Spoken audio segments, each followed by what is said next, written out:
In August 2024, a leaked video was shared on Israeli Channel 12 showing multiple Israeli soldiers brutally beating a Palestinian prisoner with an iron rod. The victim suffered a ruptured bowel, severe rectal injuries, lung damage, and multiple broken ribs. The soldiers were initially detained, but Israeli government ministers and soldiers rioted outside the prison, demanding their release. Support for the actions of the soldiers was expressed in Israeli parliament. להכניס מקל לרקטום של בן אדם זה לגיטימי? כן, אם הוא נוח'בה הכל לגיטימי לעשות לו. אוקיי, הכל! הכל! And the soldiers were released, with one becoming a national celebrity, appearing on multiple Israeli TV shows. Now, a year later, justice has been served, but not against the soldiers themselves, but instead against a military lawyer who leaked the video, while the soldiers are currently walking free without any legal restrictions. The army is now investigating the lawyer who leaked the footage of the instead of the actual rapists. The Israeli Defense Minister Israel Katz claiming that sharing the footage of was a blood libel, and even Yair Lapid, the leader of the supposed left-wing opposition in Israel, praised her dismissal. When Israeli soldiers and members of the government literally riot in order to free rapists, what do you think would happen if Israel actually convicted soldiers for killing civilians, especially children in Gaza? At least 20,000 children have been killed, with plenty of Israeli soldiers openly admitting to murdering children, yet not one IDF soldier has been charged with murder. If this surprises you, it shouldn't. Throughout Israel's history, it has always avoided punishing its citizens, especially soldiers, for the most heinous crimes you can imagine. Prior to the current genocide, the IDF was already responsible for killing thousands of Palestinian children, yet not a single IDF soldier has spent even a year in prison for a single one of these child deaths.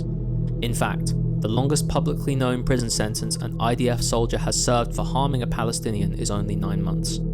Despite Western media and Zionist propagandists constantly telling us that Israel is a democracy where soldiers are convicted for crimes, this could not be further from the truth. For example, the Sabra and Shatila massacre, where between 2,000 and 3,500 Palestinian and Lebanese civilians, mostly women and children, were killed and raped by a Lebanese militia with IDF support. Ariel Sharon, Israel's defense minister at the time, enabled and facilitated the massacre, yet never faced criminal charges and was later elected Prime Minister of Israel, despite being responsible for one of the worst civilian massacres of the 20th century, one that killed several times more civilians than October the 7th and included countless acts of rape and mutilation. This impunity does not only apply to higher-ranking officials, but all IDF soldiers who murder Palestinian civilians, including children. On the 5th of October 2004, a 13-year-old girl, Iman Darwish Al-Hams, accidentally walked through a security zone. Iman was at least 100 yards away from the well-protected military post and was walking in the opposite direction of the post, yet the IDF deemed it necessary to start shooting at her. An Israeli soldier in a watchtower realized that they were shooting at a young girl and pleaded with the others to stop. A soldier, who has only ever been named as Captain R, took the decision to leave his post in pursuit of Iman. Despite other soldiers warning Captain R that the suspect was a child, he ignored them and went to Iman and shot her twice in the head before putting his weapon on the automatic setting and emptied his entire magazine into her body. A recording that was released publicly proved that all the soldiers told Captain R what they had described as a 10-year-old girl was headed eastwards, away from the army post and back into the refugee camp, meaning there was no reason to suspect her as a threat. And witnesses reported that it took more than an hour before Israeli troops would allow medics to evacuate the body in an ambulance. For those who don't know, the blocking of Palestinian ambulances is a common tactic employed by the IDF. Captain R was not only acquitted on all charges, he was promoted to the rank of major and received 82,000 shekels, roughly $17,000, to compensate him for the cost of his defense. Multiple human rights groups claimed that heavy behind-the-scenes military pressure caused some of the soldiers who gave testimony against Captain R in court to retract parts of their initial testimony. Captain R then received another 100,000 shekels, roughly $20,000, from Telad, a television production company that published a documentary that exposed Captain R's crime. This impunity does not only apply to IDF soldiers, but also to Israeli civilians who commit acts of violent terrorism against the Palestinians. Take, for example, when the Israeli terrorist organization, the the Jewish underground, attacked Hebron University with Kalashnikov rifles and grenades, resulting in the death of 3 students and over 30 were seriously wounded. Israel initially blamed Palestinians for the massacre, and the IDF killed another Palestinian student at the protests that took place at the university following the massacre. But eventually, 3 settlers involved in the attack were charged and convicted, with all 3 being sentenced to life imprisonment. But as is the case with many of the Israelis convicted of killing Palestinians, their sentences were repeatedly reduced, with all 3 eventually being released after spending just 6 years in prison for a terrorist attack that killed 3 students and injured dozens more. In recent years, Israeli civilians have been able to avoid any jail time for committing terrorist attacks against Palestinians, even before October the 7th. For example, in late February 2023, the town of Huwara in the occupied West Bank was subjected to a large-scale violent assault by hundreds of Israeli settlers, following the killing of 2 Israeli settlers nearby. During the rampage, settlers set fire to homes and vehicles, vandalized property, and attacked civilians, leaving nearly over 100 Palestinians injured and killing 1 man. The IDF were present during the attack but did not intervene. 8 settlers were charged with the attack, but not a single one was convicted. The attack even received public support from some members of Netanyahu's far-right coalition government. Since October the 7th, about 7 settler attacks have occurred every day in the West Bank, nearly 5,000 attacks in total, yet not a single Israeli has been convicted for a single one of these attacks, despite there being clear video evidence of several murders. While settlers avoid being arrested for violent crimes against Palestinians who are attacked by Israeli settlers are often arrested and imprisoned by Israeli police afterwards. Here are some examples. An elderly Palestinian farmer, Saeed, had his land continually stolen by Israeli settlers. After about a year of this happening, Saeed tried to prevent one of the settlers from building another fence on his own property.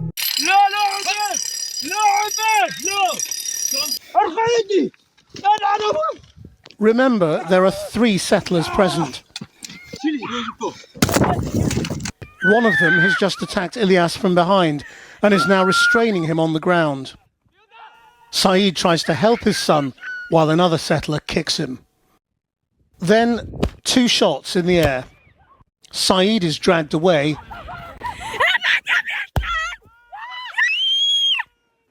and shot at point-blank range. Ilyas is still pinned to the ground. The police make an arrest, but it's not the shooter, Binyamin, who is allowed to walk around freely, still carrying his gun. It's Saeed's son, Ilyas, who's accused of launching the attack and taken off to jail. 5 days after being shot, Saeed is transferred to a Palestinian hospital after having his leg amputated in Israel. Saeed and Ilyas are charged with launching a violent attack and pay a £2,000 fine to avoid prison.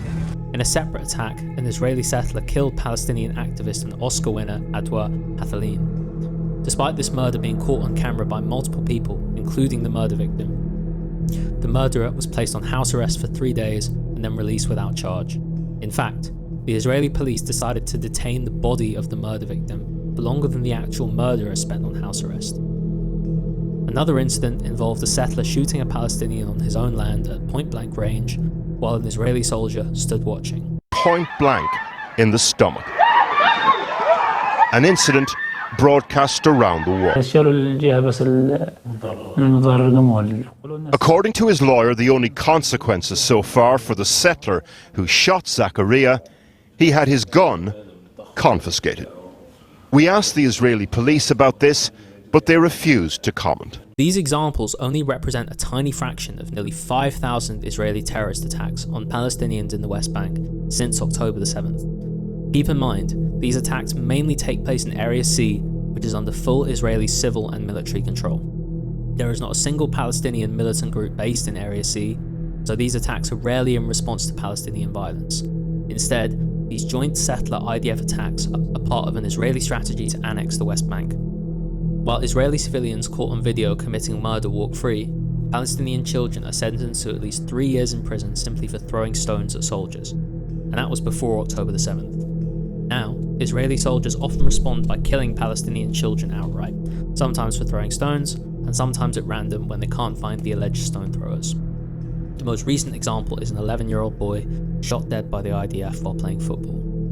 The army defended the killing by claiming that stones had been thrown, even admitting that not a single soldier was hurt, let alone injured. Since October the 7th, the IDF has been actively kidnapping Palestinians from Gaza.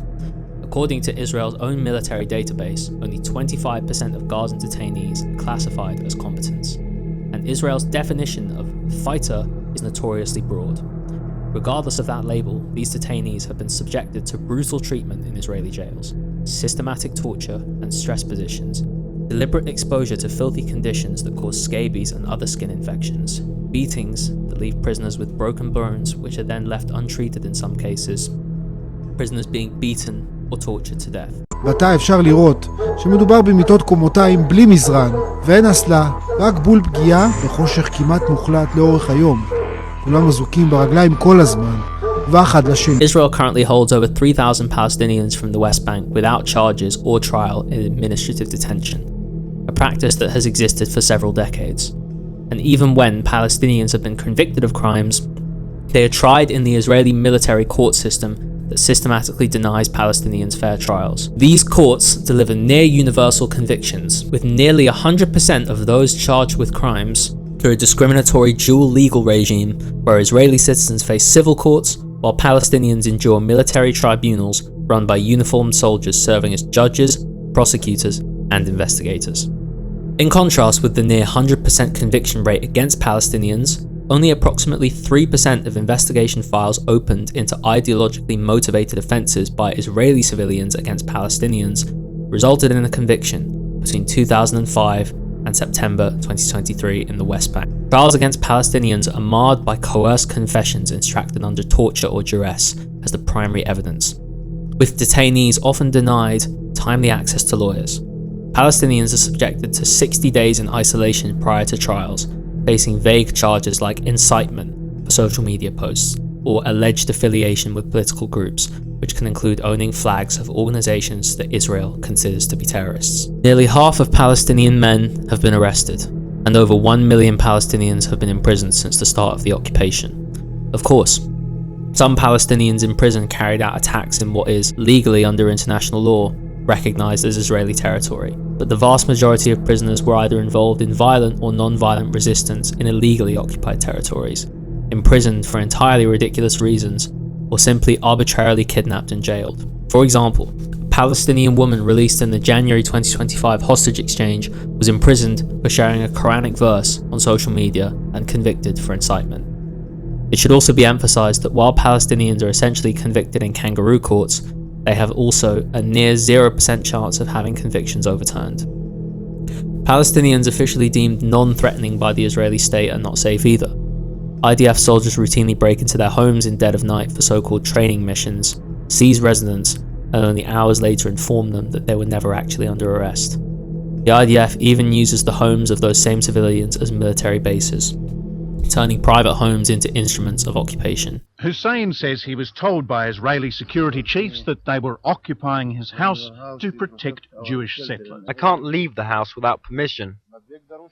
My children can't go to school without permission. I can't visit my brothers nearby without permission. A soldier has to open and close the door for me. So what do the Jewish settlers inside Gaza know about these house occupations? The only thing I know is that the only time they've occupied homes here has been when those direct people have been very aggressive and attacked us for no good reason, or attacked into Israel for no good reasons. But that's not why the armies occupied Hussein al-Aidi's house. It's not a problem with Mr. al-Aidi. We have no problem with his family. Again, I want to say clearly and formally, we can regret, and I regret very deeply, that innocent people are involved in this situation. When Palestinians are denied a fair trial, face a near 100% conviction rate, or are imprisoned without charges, with literally no legal way to overturn these often false convictions, what methods do they actually have to get out of prison? Cheering crowds greeted buses of freed Palestinian prisoners in the West Bank city of Ramallah and the Gaza Strip. The prisoners are being released as part of that ceasefire that's paused the war that pummeled Gaza and led to the deaths of tens of thousands.